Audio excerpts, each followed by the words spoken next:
Yo, yo, yo, welcome back to another episode of On the Spot Sports. And before we get to our guest today, we have a big shout out for Living Sisu. Living Sisu is a platform and app that wants to give you all the tools to have success in your sport. Their main objective is to activate your lifestyle. So it's for active people. Enjoy discounts at companies like BioSteel, 30% off, Body Logics, the Goalie Guild, all his books are discounted. Roan, Lululemon for men, 20% off, online stretching programs with Eccentrics, 1 full month free. They got super silent massage guns, 20% off those. And it's a great quality. It's way less expensive than a Theragun, and it's great quality. So there's so many more discounts that you guys will need to just become a member to see. So they want to provide you with anything you need for success. So come join the community. I'm a part of it. A bunch of other athletes are a part of it. So it's free to join. It takes 20 seconds to get exclusive offers to your sport, and it's definitely worth it. So do us a huge favor and go sign up for Living Sisu's membership. It's free, 20 takes 20 seconds. So go do it, and we'll see you there. Living Sisu is a great company. We know one of the co-founders, Zach Fricali. He's a great guy. He's the co-founder. He does a lot of live streams on Instagram at Living Sisu, and with a bunch of elite athletes, and you learn a lot from like the athletes' determination, their resiliency, everything to what made them become successful. So it's been a great experience so far. So go on. I'm gonna leave the link in the description. So go sign up. Oh, welcome back to another episode of On the Spot Sports. I'm Jack, and today's episode we are joined by a very special guest, current professional hockey player Nick Schaus. Nick is currently playing with the Norfolk Admirals in the East Coast Hockey League in his 12th pro season. Prior to turning pro, Nick spent time playing junior hockey in the United States Hockey League with the River City and Omaha Lancers, and spent 4 years of NCAA Division I college hockey at UMass Lowell before turning pro. So this is going to be a really fun episode, Nick. So welcome to the show, Nick Schaus. Hey guys, thanks for having me. Looking forward to having a chat with you and getting into some fun questions. Yeah, absolutely. I appreciate you picking up the phone when I messaged you to come on the show. And like I know you have a lot of you have your own development Instagram like for hockey and all that. So I'm glad to get you on, talk your career as well as developing for younger hockey players. Without a doubt, yeah.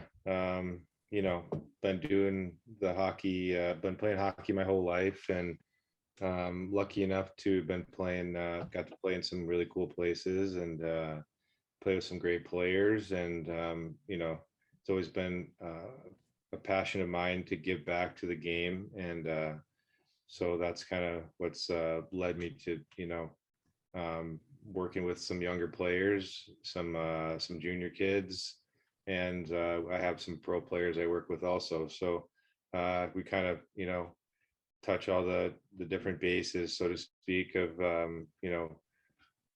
working with every different athlete, regardless of what level you're at. You can always get better and improve on your skills and your game and your passion for the sport.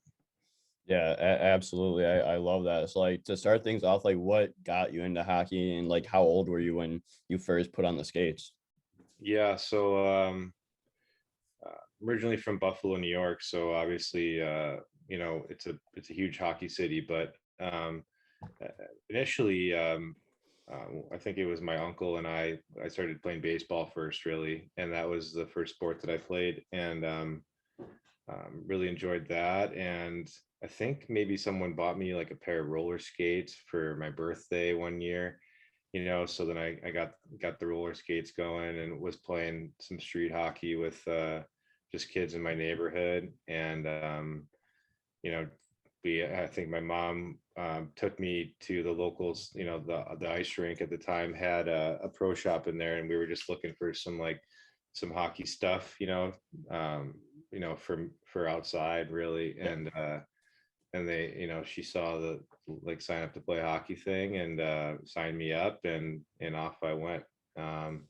So yeah, not necessarily your your story of, the old man played hockey, or there was any like connection there. But yeah, I was kind of the first in my family to pick it up. Yeah, that's awesome, especially like when you like get started and everything, you're just playing street hockey with like your friends after school. You just go right home and just start playing hockey till you have to go, unfortunately, do your homework and all that. But like, Yeah. just did you have like a memory that really like sticks out to you when you were playing like street hockey, youth hockey, that just really like grew your love for the game?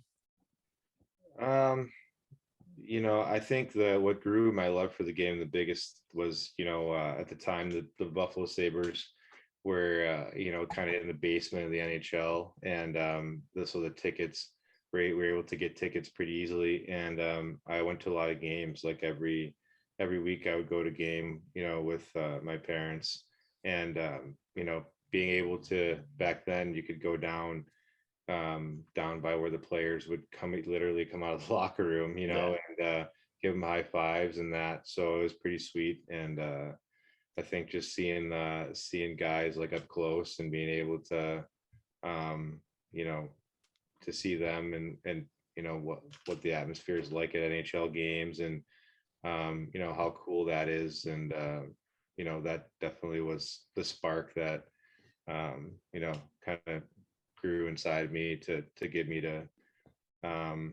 just want to compete and play the game. Yeah. Did you have any like idols that you grew up watching, especially like on that Sabres team when you were growing up? Yeah, there's a few guys like Dale Howardchuk was one guy that was like a really, big figure with our team in Buffalo. Alexander Mogilny, Pat LaFontaine, Jason Daw, Dominic Hasek, Alexei Zhitnik. So there was quite a few, good players that would come, that played in Buffalo at the time, and really, drove the city to be, excited about the game. Yeah, that's awesome. Like, dude, were you always planning on being a defenseman, or do you like switch around between like four defensemen? I know some people play goalie at a time. Like, did you always have like a passion for playing defense? I think for me it was, uh, I was a good skater, so I could skate backwards too, and so the coach just kind of used me as a defenseman when we got to squirt, and I enjoyed it. Like I like playing D, and being able to rush the puck at times. Our coaches were pretty, um, you know, forward thinking, and that's in that aspect where, at the time back then, like most of the defensemen would just kind of get up and stand at the blue line and didn't really have any involvement in the offense. And so that was fun. Like we had a really good group of players, and a lot of players that I grew up playing with went on to have, great careers themselves and playing the NHL, playing Division I college hockey, and really, really, that group of kids that I grew up playing with was a special one for sure. Yeah, that's awesome. So then you experience all this. You grew throughout youth hockey and all that. You go into AAA with the Buffalo Saints 15U team before you go into the USHL. It's like, what was that development like, especially going from like when you started in youth hockey and going up the ranks all the way up in a AAA? Yeah, I think for a lot of players, like, and when you're that age, it's a lot of it's physical maturity, so the kids that are 14, 15, 16 that you see that are a little bit bigger, stronger, they're just a little bit more developed, and some kids it takes a little bit longer, to be able to have those physical attributes to be able to handle or withstand like the amount of games you're going to play, amount of practice you're going to do. So for me, I was a little bit lucky. I was a little bit ahead of that curve where physically I was, pretty much, close to there. And, I got the invite. Back then there was no internet stuff. There was no like, Instagram or TikTok where you could Yeah. like, do the research on this stuff. Like literally you'd get like a letter in the mail, like inviting you to, out to Lincoln Stars camp, or out to, remember I got one from maybe like Billings, Montana, the Billings Yeah. Bulls or something like that, and I'm like, I don't know what any of this stuff is, but we got one from Omaha. I got an invite from Omaha too. And like, theirs was really impressive at the time. Like, it had a lot of pictures and they had won some championships. So I was like, well, they must be a pretty good team. Right. It So must be pretty legit.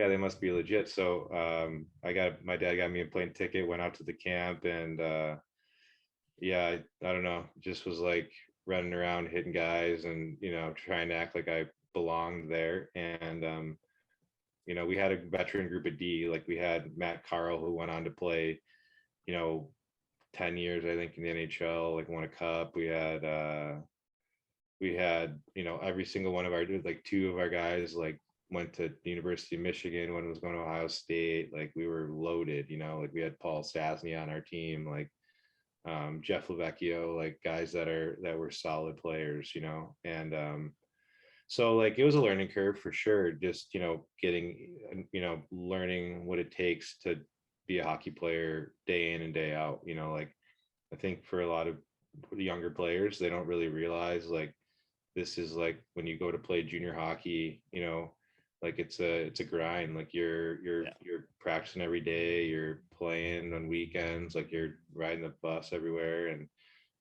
mentally, like that can take a toll on like younger teens that are just getting into that. But yeah, so lucky enough to made that team.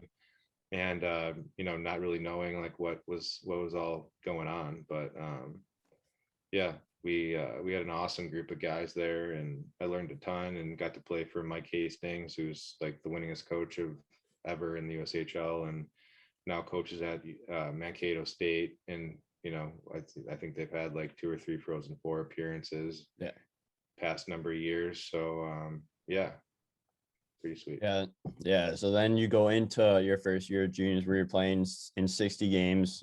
So you get in pretty much every game right away. It's like, what was that learning curve, especially like when you're not like getting healthy scratch and learn and having to like sit and learn, but like you're actually in game action and you have to learn on the fly.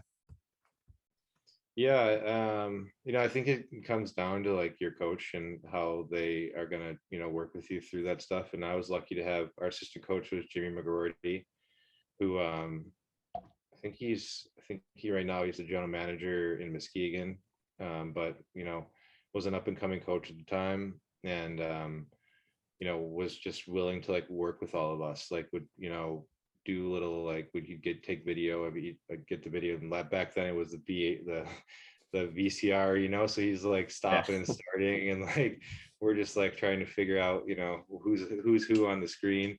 But yeah, just having somebody have your back and want to see you be successful, and just taking the time to get to know you and work with you was it was huge for all of us that that worked with him, and had him as a D coach at the time. But obviously he went on to do amazing things as a coach and coach in the USHL, and has his son Rutgers currently at the University of Michigan this year, and was the first round pick this year. So yeah, having guys like Jimmy or Coach Hastings around is I was lucky to have that for sure.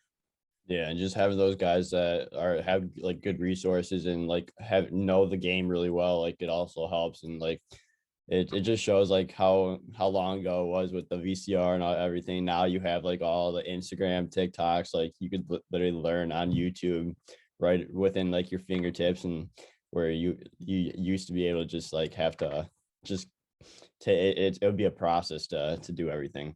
Oh yeah, oh yeah, totally different. That's exactly right. Oh yeah, absolutely. But then you go into your second year in River City at the time when they were River City, and you played 57 games, 13 points. Like, what was that second year like? And just being able to learn from your first year and just experience everything you did before going into your third and fourth year. Yeah, I mean, anytime you have experience in coming into a year, but that year was tough. I hurt my knee that year, and it was kind of a setback. Like I was talking to some big schools, and just I was hoping to maybe go that year or the year after, and it just didn't end up working out, but that's kind of, what happens in hockey, like injuries happen and adversity comes your way. And, so that was kind of the start of me understanding, okay, like if I want to be a hockey player, like, I gotta, you know, rehab my knee and like get myself back into, uh, the player that I know I am, so. Yeah, and like if you're playing a competitive sport, there's not going to be just rainbows and go uphill. Like there's going to be roads and bounces and like every which way you have to go and face adversity. It's like what was that rehab process like, and just to get like your confidence back?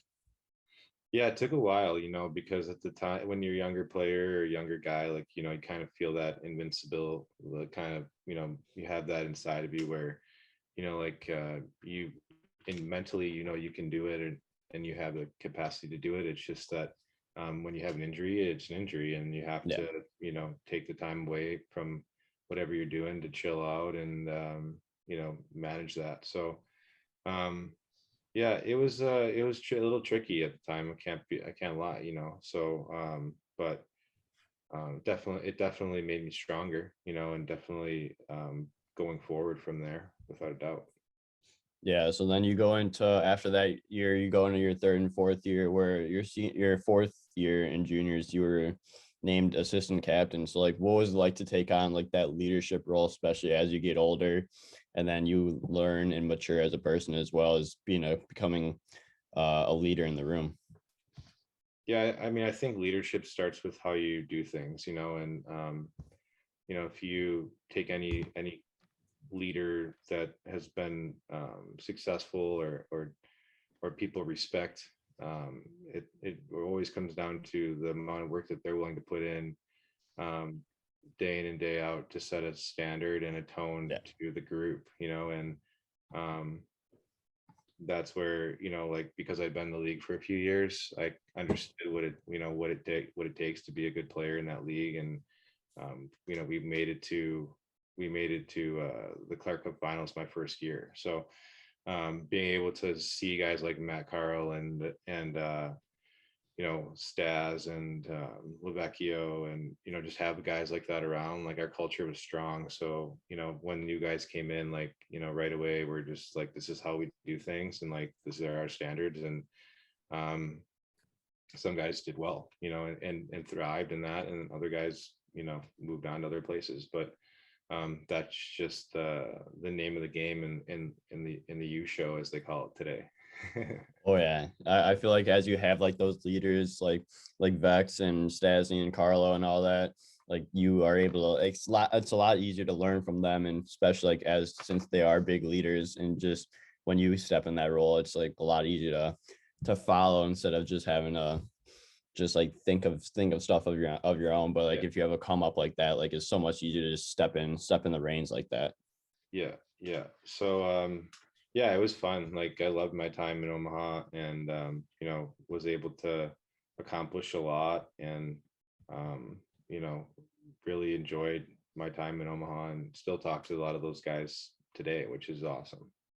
Yeah, that's awesome. So then you, after your junior career comes to a close, you go the NCAA Division One route with UMass Lowell. So what went into choosing Lowell to be your school? Um, yeah, so at the time, like, I had talked to and gone on visits to a number of schools, and um yeah, just none of the places really like felt like it was a good necessarily fit for me. And um when I went to Lowell, I had known Blaze, who was our coach, because he coached at Niagara, and had some people in Buffalo, and around Western New York, that knew Blaze, and how he did things. And yeah, I really really liked Blaze, and liked where he saw the program heading. And our recruiting class was a big class. We had like 10 or 11 guys. But the thing was, like, and this is one of the things that I think a lot of players maybe miss the mark on, is that like, I got to play, you know power play, every Yeah. penalty kill, everything, from the time I stepped on campus. So Whereas like I have buddies and friends that I played with that, took them till their junior year to really even see the ice. So for me, being able to play minutes and get that experience was invaluable for sure. Yeah, and like just seeing like every situation, every scenario from power play time to penalty kill time, just to like more special teams and all that, like 5-on-5, like you just gain a lot from that, and like you just soak everything in because you have to learn like right away, and you're just getting thrown in all these situations that you have to fight for yourself and figure it out. Hmm. Yeah, yeah, that's right. Yeah. Yeah. So like what were those 4 years like for you, especially with like balancing school, social life, and hockey? Yeah, I mean, it's the same as, you talk about, being a first year guy and playing junior hockey, Yeah. you learn as you go. So, my freshman and sophomore year was, just trying to manage all of it and trying to make sure that I'm not forgetting to do certain things. And then as, you become a junior and senior, you kind of, your way around campus, like how to, what the teachers are expecting, what the a day-to-day life is like. So it just becomes more routine really, and just easier to get done what you need to get done, and being able to manage your time, so that you're able to be, focused on hockey, but whatever it is that you're studying too. Yeah, absolutely. Because you're going in for both academics and hockey as well. So like you just gotta find that balance, and then you throw in the social stuff too. It's like that first year is probably really rough, especially like with trying to figure everything out and trying to get a routine and everything. So like how did you like get a good like routine going that you're not like not doing work or anything, and just you're being able to go to practice on time, get all your schoolwork done on time and everything else. Yeah, I think that's just, it's easier where obviously, like if you're a student athlete, you're going to get to pick your classes earlier so that you can fit into your schedule. And then the coaches obviously will work with you too to, make sure that if you're having some problems here or there, or you need a little extra help, they'll provide that too. But yeah, I mean, I would say like for the traditional school system, like I enjoyed college more because like I wouldn't have to necessarily be there all day. Like when we were in June, when I played in Omaha, that was a nice thing about it too, was, um, I only went to school for my core classes that I had to take that were to be eligible for NCAA, whereas Yeah. like, so I was able to get out earlier, go to practice and be with the team.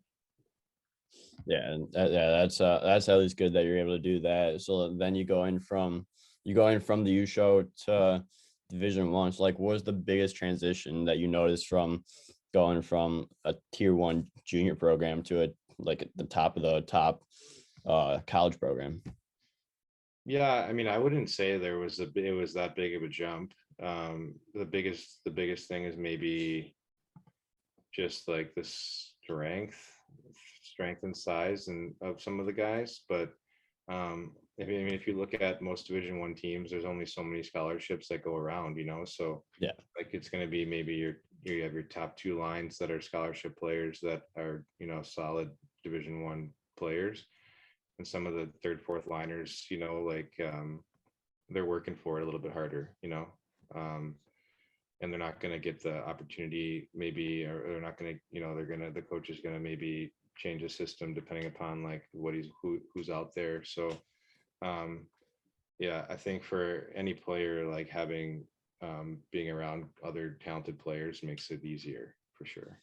Yeah, absolutely. So your first 2 years are like a growing and developing year, and then you go into your third and fourth year where you really start to like look at like playing professionally. Maybe it's like, what were those last 2 years like? And did you think about playing pro before that, or were you just going with the flow, and if it comes, it comes? Yeah, like I knew a lot of guys that I played, with and against growing up and through juniors and through college. So like even when I was a freshman, sophomore, like I saw the guys that were getting NHL contracts or getting to play in the American League, so you can kind of like evaluate yourself a little bit depending upon like what these other guys are doing, their Yeah. numbers, and like what type of players that they are. So For me, it just came down to like, the last couple of years of college, committing myself to, at least giving it a shot and trying to like put myself in a good situation. Um, once that was finished. So I think like I think I was last year junior, like I interviewed with a few NHL teams for the draft and just didn't end up getting selected. But I knew I was like close and on the radar of some teams. So I had a family advisor, and he was also helping to push some of that along. Named Peter Fish, who represents a lot of NHL guys actually, and represented Jack Eichel. Um, so having that support group around me Yeah. really help that. But obviously it still comes down to your performance on the ice. And I know as our the class that I came in with matured, my junior and senior year, like we were a pretty good team. Like we were up there in Hockey East rankings. And if we had maybe won a couple more games, we definitely would have been a tournament team too. So I think my junior year we lost 1-0 to BU in Hockey East finals, and they went on to win the national championship that year. So I mean, like we were solid. Like we were really solid. Both of our goalies went. Carter Hutton played in the NHL, just retired. Nevin Hamilton was like a Hockey East all-star, I think, and played, for the Providence Bruins for a while. So we were a solid team. Yeah, like that. It also it always helps when you guys have a solid team, especially like when you are looking at teams and just being able to like grow the program even more than when you started from like when you started where you're at now. Like the program has grown a ton, so it's good. It's also always good to see that as well. Yeah, no, definitely. Like we have a guy on my team here, Kenny Hausinger, who played at Lowell after I did, but that bond is there, and it Yeah. is with all of us, the guys that played there. And um, you know, I think Norm Bazin, the head coach, is doing a fabulous job with the group, and um, you know, excited to see how things play out for them this year. Yeah, absolutely. So then after your senior year came to a close, you signed signed the rest of the year with the Worcester Sharks in the American League, where you played in four games with 3 assists. So like what was that first step in the door for professional hockey and playing it at the American level? Oh, it was great. Yeah, like literally the day after I finished Charlotte, we finished. We lost in the playoffs to Maine, up in Orono, and the next morning, I was kind of disappointed because I was like, shoot, this is the end of the road, Yeah. with our team. And I got a phone call, and we had a couple discussions with a few teams and decided to go with San Jose. And that that first like week or so was just like um, was just a really great time. It's a lot of fun to be able to, you know, put a visor back on and be able to play some games with the Sharks. So it was sweet. Yeah. So then you stay with the Sharks for that next year, where you played in 77 games, getting 4 goals, 15 assists for 19 points. So what was it like getting your first professional goal? Um, yeah, it actually took a little longer than I was expecting. I was like, I remember being like, come on, I got to get a goal here soon, and Yeah. I remember I was playing with Jonathan Chichu, who you might remember. He was Yeah. like, at the time he was had been coming off like an injury and was getting himself like trying to give it another shot to NHL. And I remember he comes in the zone, fakes a shot, goalie bites, and he comes around the net, and I come down the slot, get the pass, and beat the goalie low glove. And yeah, it was awesome. Super cool to score your first goal. I think everyone remembers their first goal. But I actually scored it on Jonas Enroth, who actually became a friend of mine later because he played for Buffalo for a Yeah. few years, and we skated together a lot in the summers. So I always had that in the back. I actually scored on him again later too. later on, That later on, maybe the next year or something. But yeah, yeah, definitely cool. Yeah, that makes it even cooler when you're skating with the guy that you scored on. You can always throw that chirp at him when you're training with him over the summer and being like, I scored my first pro goal on you. Oh yeah. Yeah, those are the best times. But you spent that year with Worcester again. So like, what was that first full year of professional hockey like, and what were some of the biggest things you learned from that experience? Yeah, it was an adjustment period for sure. Coming from college where you're with like, guys that you're played with for, 4 years, Yeah, and to, all new faces. And now, there's money on the line, and people, have all coming from different spots, being drafted, signed. So, um, you know, making friends and finding like your niche is definitely, um, takes a little bit of like extra work, whereas like in college, everything, and juniors, everything is kind of in front of you. um, and it just comes together differently. yeah, I think like when you become pro, it takes a little bit more work, and you have to, um, hold yourself to a high standard every single day, because every single day people are evaluating you, and you know they want to see you at your best. So uh, just developing that mindset and understanding, okay, like, what your routine is and what kind of player that you are, and what you bring and what you can bring, is definitely, I think, the biggest learning curve that goes on. yeah. And you're playing the game for money now, and your job isn't like there's no job security or anything. Like you can be released, sent down to the coast in a day or in a couple hours. So like there's no like real like job security that so you have to go in and perform every single day. That's right. Yeah. So then the following year is where you get like a little reality check with professional hockey where you played 45 games in the AHL with the Syracuse Crunch. And then you also played 10 games in the coast with the Elmira Jackals. Like, what was that reality of professional hockey like, especially when you can get sent down and or sent up literally at any time? Yeah, I mean, you learn it because it's the business of it, where, Yeah. even if you might be a better player than another guy, if a team is invested in a player, or has, it's a draft pick, or they want to see what this guy can do, they're going to get they're going to get that opportunity. So it's up to you to kind of, work through that, and try Yeah. to, just understand that sometimes like it takes a little bit longer, to get where you want to go.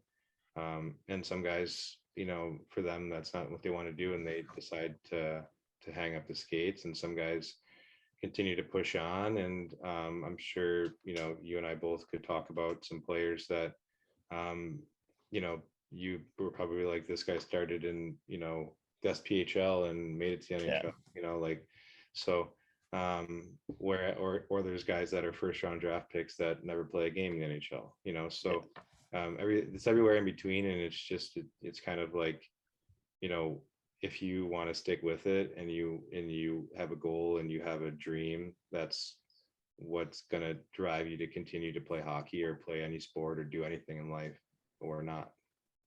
Yeah, it's definitely tough when you could be sent down, traded, released at any time, but it's part of the job and it's part of the business side of things. It's like, what was your mindset like when you did get sent down from Syracuse to Elmira? At the time, like, it was fine because, I was excited to play. I just wanted to get in games and, like, Yeah, prove myself. So I just took that as an opportunity to do that. Where, some guys, they take it the other way, where they're like, I shouldn't be here, and, um, they get frustrated. I just took it as like, okay, if I'm gonna, whatever game, whatever team I'm playing for, I'm just gonna try to do the best that I can, and let the chips fall where they may. So, um, that was kind of my mindset going into it. And there was a lot of guys on that team in Elmira that I knew from, college and junior and stuff. So they had a good group of guys. We actually had a guy, Craig Rivet, was on our team, and he was like at the end of his career. um, and was waiting or just trying to get a green card together with his wife. So he was playing, and I just remember this guy was just a beauty, like just a great guy. Would sit in the back of the bus and just tell stories, and just just a great pro. And he still lives in Buffalo too. And whenever I'm in town, I always make a point to try to connect with him.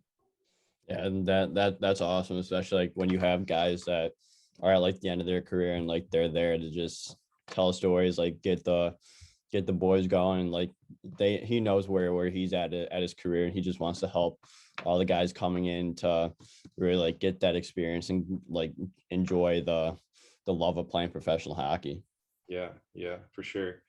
Yeah, so like I think when you're in the American League, everyone is trying to get to NHL, right? Because Yeah. you're close. You're just one phone call away.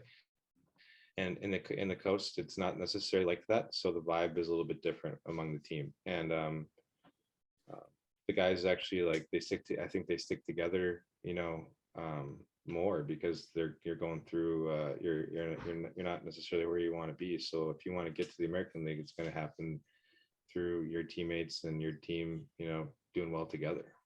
Yeah, exactly. Everyone knows everyone's going through the same thing. They want to keep going up, but they just gotta everyone's got to work together to get that opportunity. For sure, for sure. Yeah, but then you go into that next year with Norfolk Admirals when they're in the American League, and then also you play for 26 games with the Wayne Komets in the coast. So like, what was that year like, especially since you end up back in Norfolk a couple like 6-7 years later? Yeah. Well, Norfolk, I came here because I was in Syracuse and it was with the Ducks organization. And um, so the next year, like we moved to Norfolk, and then Norfolk, which is Tampa's organization, moved to Syracuse. So we just flip flopped. Yeah, But I really liked the coach Trent Yanni that I was playing for in Syracuse. It just that year, in Syracuse, there was a lot of guys, and I just wasn't going to get that shot. But I was hopeful that in Norfolk, that I was going to get a little more opportunity, and we had a good team, good group of guys, which I really liked playing with, but unfortunately that year was the NHL. They had the NHL lockout, so the lockout happened, and we get to Norfolk, and like there's like 40 guys like out there. You got all the NHL guys that have less than like 150 games. You got like just everybody and everyone and anybody was like at these camps. Like it yeah. was unbelievable. So after your last year in the American League in the East Coast Hockey League, you went on to play 6 years overseas and travel around the country, playing in where you played pretty much everywhere: Norway, the Dell, the EBEL, Czech, the KHL in China, Czech Republic. So like, what were those 6 years like for you in traveling around Europe, since you saw a lot of hockey in a lot of places during that time? Yeah. So I remember, being home. I had a couple of calls, I think, at the time from Providence, the Bruins, and forget there was another team too. Maybe it was the Devils that were interested in having me to camp. But following up that year, that was the lockout season where I was kind of up and down, and felt like I should maybe have gotten it more of a chance coming in. But obviously with the lockout, things are what they were. So I was just kind of looking to reestablish myself and just play and just be like on in one team, and just have a good season. So I had friends that had played in Europe a little bit. Like it was kind of new to me, and a friend of mine had signed. This is late in the summer, so typically like signings in Europe happen, earlier on in the summer, like May and June, Yeah. and so this was kind of we're pushing like end of August, early September, and so there wasn't really a lot out there. But I got this call from an agent that contacted me, and it was for a team in Norway. So I guess the team, what I've already said, was a good place to play, and I ended up going there. First day I get there, uh, you know, bring my luggage and all this stuff. They put me in like this this house, beautiful little like house with like mountain view and like Oh, that's just sick. looked like picturesque kind of place. And I'm like, this is awesome. Like it's a great like brand rink, like it was a few imports, so I felt pretty good. And they're like, okay, like we have like this test scheduled. And I was like, okay, like I trained in the summer, so I was like, all right, I'm Yeah. just gonna do that. And they're like, the test is we're gonna take a boat ride, we're gonna take a ferry into the fjords, and the fjords are like kind of like a waterway like with mountains on both sides. So we take this ferry with the whole team for like 30-40 minute ride. The ride was great. And so we get to this side of this mountain, and there's just this staircase going up this mountain, and the mountain, and it's huge, like it's straight up. And so they put us in line. All the Norwegians went first because they all knew what this was, and all the imports went last. So they spaced us out like every 15 minutes, and it took 45 minutes to get to the top. So you're running stairs this entire time for 45 minutes. Gosh. And this is my first day, right? So I'm like, oh my gosh. So we get to the top, and then like our owner, his name is Torre. He had a helicopter, so he was helicoptering all of us back down to the bottom, like periodically. So like as you're running up, this helicopter is like cruising down, and like it's just like wooden stairs, and Yeah. you can like look back and it's straight down. And you're like, holy man, this is like pretty tense. So finished that, and we went to his house and had a great day, and it was a lot of fun. But yeah, that season was great. Like a lot of Norwegian national team players, some guys that had really good careers in Europe that were on that team, and we ended up. Um, they were a team that had won a couple championships, but we got to the playoffs, and we actually played against my buddy's team in Lillehammer, Jeff Lavecchio's team, and we were down in the series. We ended up coming back and winning the series in Game 6. So yeah, it was that was a great season. Ended up finishing got MVP of the playoffs, and but still in that season I got hurt too. I broke my tibia the first preseason game, so I was out like the first month of the year. I had to rehab that and come back, and but yeah, great year. And that team was awesome. Nothing but great things to say about that place. And then got a call in the summer from another team that had a player that had played for that team in Germany. So I ended up going to Germany and playing there for Wolfsburg, another really good established organization. And we had a lot of really good imports that played on that team also. And we ended up finishing, I think we lost in the semifinals to Mannheim at the time. And they had guys like Jochen Hesch and Yeah. Mm-hmm. some like really solid German and North American players. I think Glenn Metropole was on that team too. So yeah, so then finished that year. And the summer before that, I also got some calls from a team in Austria. So this team in Austria was still interested, and decided to go there. And Austria is beautiful. Like looks like the inside of a something screensaver that you'd see on your computer. And so went there, and we kind of started off slow, but ended up picking it up towards the end, and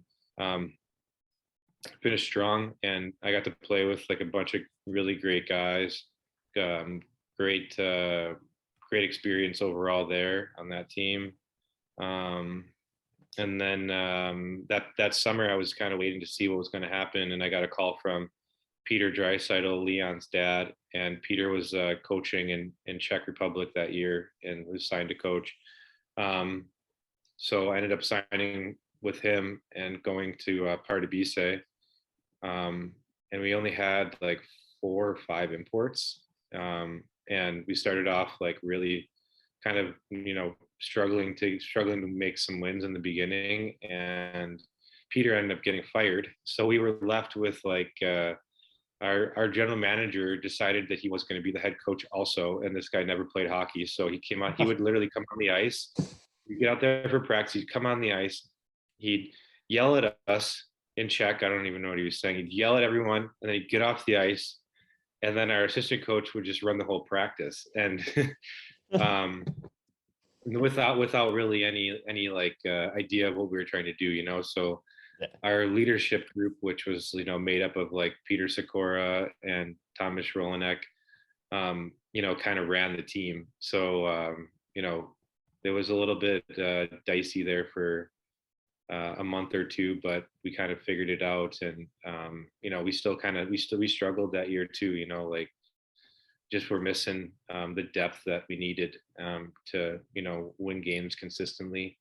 So we ended up playing in this thing. It's like a relegation where you have to play against top two teams from the bottom from the second league to keep your spot. So these games Yeah. were like game 7 of the Stanley Cup final, like every game, like packed rinks and everyone's really all fired up. So that was a lot of fun atmosphere to play in, played against and with some awesome guys and had a good season personally, statistically.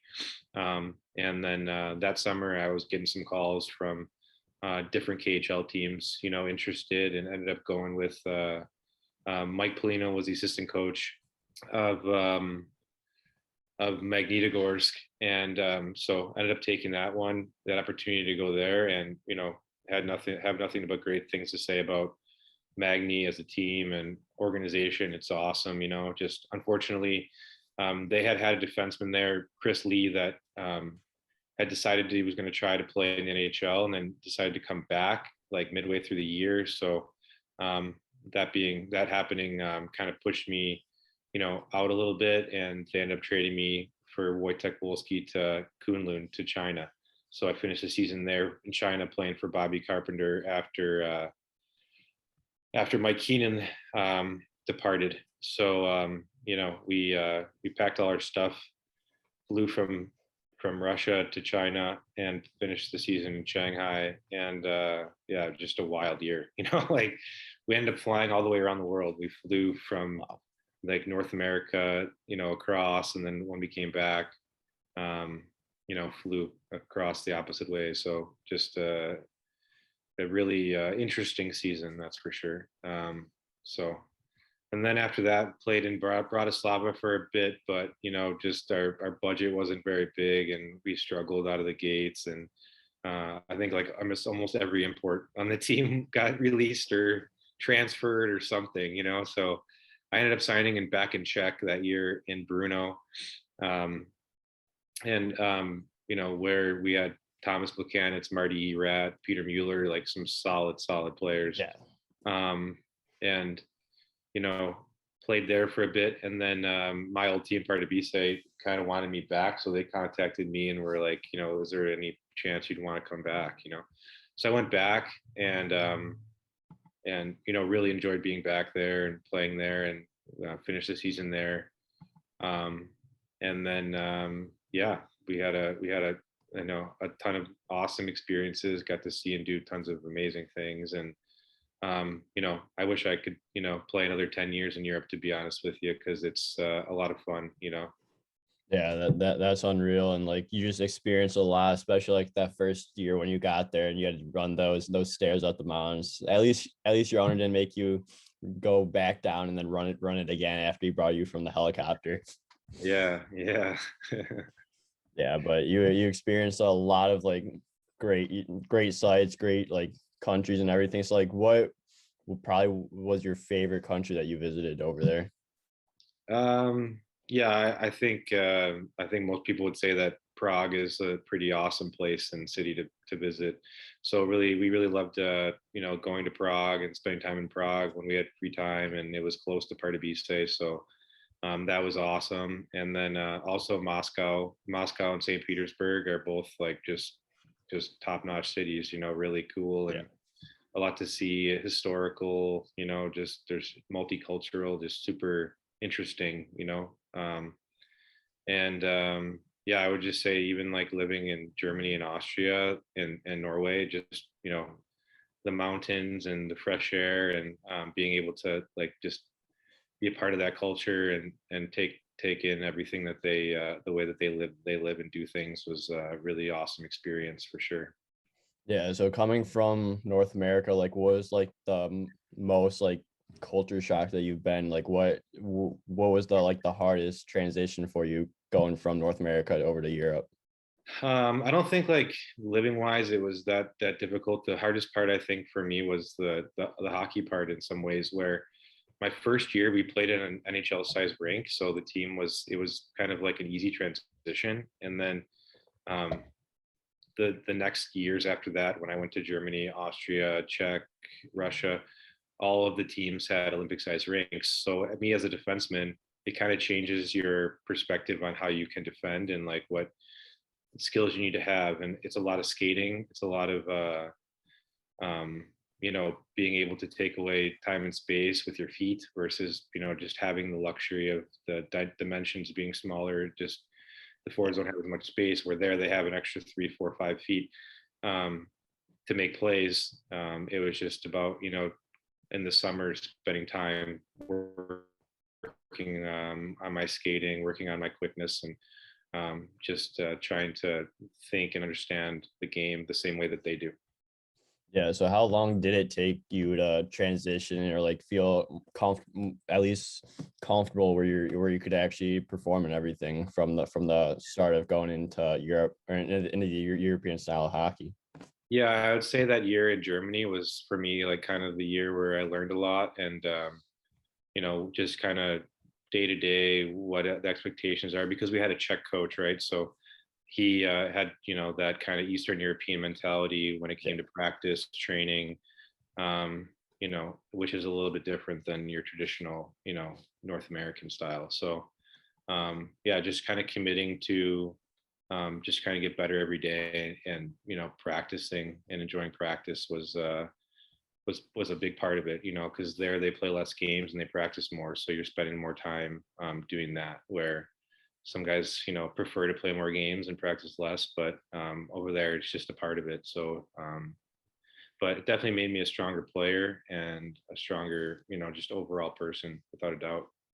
Yeah, absolutely. And like when you were over in Norway, you did end up winning the championship there. So what was that you're like just being able to win a championship? Yeah, it was awesome. Like we had some really good leaders and guys that had won before, or competed at high levels. So everyone kind of pushed each other, but it was in like in a healthy way. Yeah. And there was just a lot of speed and skill. Like we just came out hungry every game and ready to score goals, and just make it hard on teams to play against. Yeah, absolutely. So then after your trip overseas in Europe, you then came back to North America and played for Kedgwick Dynamo of the CRL, the Florida Everblades in the coast, and then you went over back to the Czech Republic League. So like what was it like coming back to North America, and like what made you come back? Yeah, I came back just because I was waiting to see like what the market was going to be like, and so I ended up playing those games for the team, like you said, Kedgwick, just because a buddy of mine played there, and it's an all French league. It's all French Canadian guys. So I was probably one of the first Americans ever to play there, if only, I don't even know. But super cool experience, great people. It was just kind of just to keep my feet moving. And then I had we'd spent a lot of time in the off season in Florida, so I was friends with the coaches in Florida, and the opportunity just came up. I gave them a call, and they said, like, yeah, we'd love to have you. So went there and actually got to play. I didn't get to play with him because he got hurt, but my old D partner from college also was playing there, and but he had an injury, and unfortunately we weren't able to actually get on the ice together. Yeah. But yeah, it was cool to at least for a little bit, be back in the locker room and around together with Yeah. him. Yeah. But yeah, then an opportunity in Europe opened up, and I ended up going over there. And unfortunately, our season was canceled because of COVID. So that's just what ended up happening there. And then yeah, ended up back here in Norfolk. Yeah, so then you go back after that year in Florida. You took a year off that next year due to the pandemic season, and then you came back to Norfolk. So like, how excited were you to come back to Norfolk and like get things going again, since it is a special place in your heart?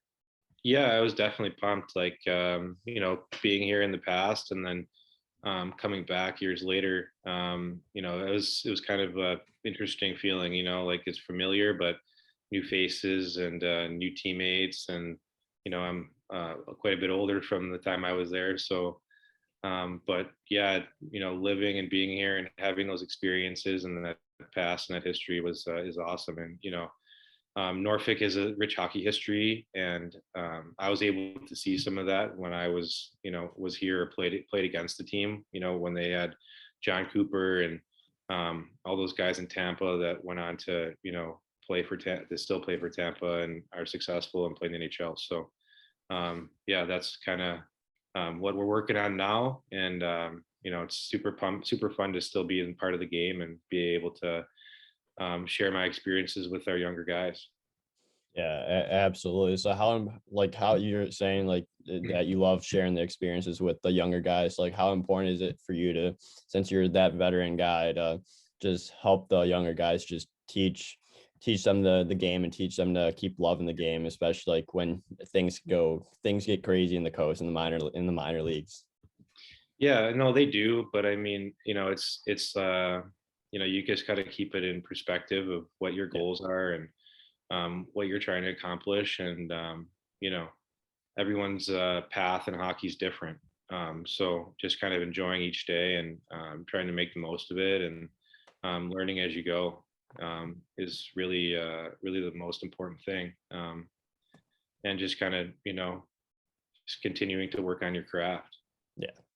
Yeah, that's awesome, especially being like that guy to teach everyone everything like that. Like that's the most important part, and like that's awesome that you're doing that. But how is this season going? Like you're like almost month and a half or a month into the season. So like how's everything going with the team? How are you doing overall individually, and how's everything going? Yeah, we have a new group of guys. We have some returners, a few guys that are sent down from the American League right now, and so we've just been trying to gel and just build that chemistry. We've had some, we're 1-5, but we've had some tighter games where we could have won, and I think it's just going to come down to just us paying attention to the details as a group and just working together, and then. Just building as we go throughout the season, what makes us successful and finding our game, and everyone just working together towards that. So, but yeah, personally, I had a good summer of training, so it was nice to actually, the last couple of years where we have COVID and not really sure what's going to go on. At least this year, it was easy to kind of schedule like where I wanted to be physically at different points of the summer with my trainer, and just be able to stick to that plan. And yeah, I'm super pumped about being back on the ice and competing, and hopefully we can get a lot of wins this year and make a run for the playoffs. Yeah, absolutely. It's only the beginning of the season, so you still got another 6 months of the season before playoffs. So we're just gotta keep grinding, keep trying to win those games. Without a doubt, that's right. Yeah, and like I always have to ask guys that play with Norfolk or like these like, is it Norfolk or Norfolk? Because I've gotten like 50-50 on everyone that I've asked. Yeah, most of the people here are kind of like they have so the people that are the locals here have a little bit of a southern flair to the way that they talk. Like you'll hear y'all a lot. Yeah.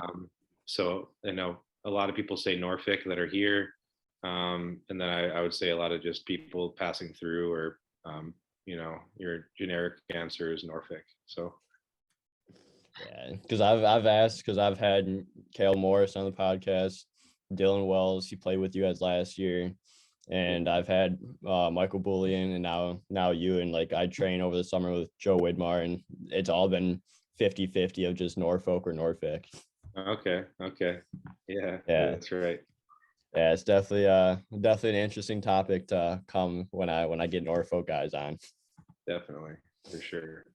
Yeah, but I have a few more questions for you before we wrap things up here. So you have your own development hockey program. It's like, what made you start doing development stuff and help the next generation of hockey players? Yeah, I was lucky enough to, as a kid, you know, the players that I was grew up with, we were close to the Canadian border, and there was this coach in St. Catharines named Daryl Belfry at the time, and he was just like I think he was maybe like 22 years old, and a young kid, and one of the dads had found him, and so they started taking our group of kids up to work with them, and he had some really kind of unique ways of training, and was really, all about, being playing with skill and pace, and adding little elements to your game. And some of the things that you see now where guys are, skating with crossovers, using mohawks, doing different deception moves. Whereas in the past, like it was, we had the red line was still in effect. So you had, you're watching guys like Darian Hatcher and Scott Stevens and this kind of hockey where the evolution of the game has become obviously much more fast and skilled. And within that time, the neutral zone opened up. And lucky enough to work with Daryl, and still, be still in friends with him till today. And we also had, guys like Pat Kane, around too, when I was a kid. So, I just think that the culture in Buffalo at the time was, about, getting better, and we all kind of pushed each other to get to the levels that we got to. And Daryl was a big part of that. And then also, other coaches that I was lucky enough to work with throughout the years, playing and seeing how Europeans, practice and how they structure their development plans. So just kind of taking all those different aspects into consideration was kind of what led me to start my own company and work with players. Yeah, so how is it working with like the young players that you do, and like how far youth hockey has come maybe since like you and I played youth hockey until like where it's at now? Yeah, it's come a long way. Now you got so many different tools that you can use to become a better hockey player. Yeah. You have guys that have YouTube channels and different things that you can sign up for. And then, development coaches, skating coaches, all everything in between, So it's just kind of picking out what is the right avenue for you and what works best for you. And then kind of developing a plan that that you can work on those skills and implement them into your game, and then just continuing to add different elements to your game that are going to just make you a just a better player overall. Definitely really enjoy doing that, and really love to see the success that the players that I work with have, and just being able to be a resource and a mentor to the players.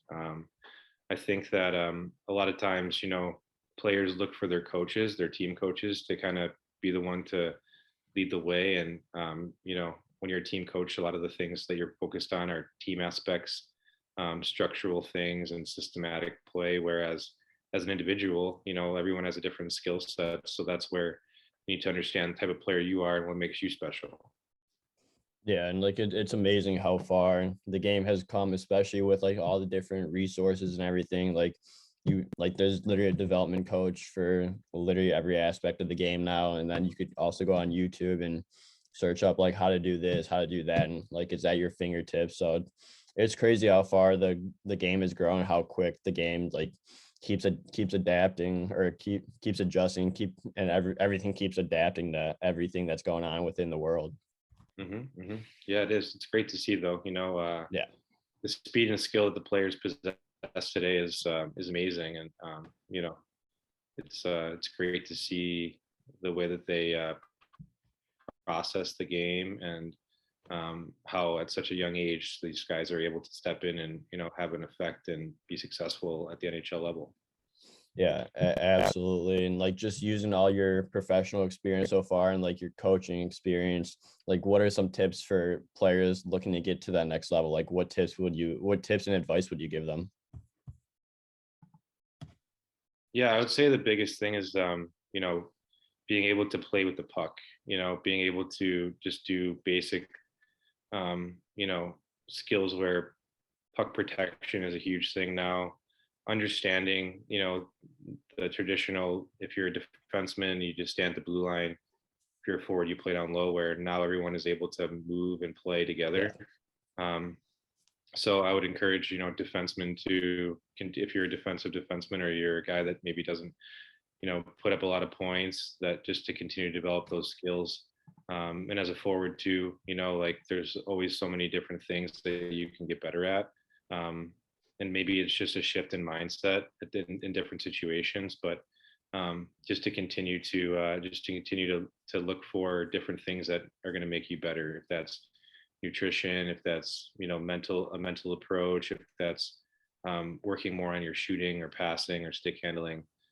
But yeah, just getting on the ice as much as you can, and trying to be mindful of when you are on the ice, that's important time, and just to make the most of it. Yeah, those are some great tips and advice for everyone. So I think that's a great place to end this episode. So Nick, thank you so much for coming on the show. I really appreciate your time, and I look forward to following your career the rest of the way. Thanks so much for having me. Really appreciate it. Yeah, no problem.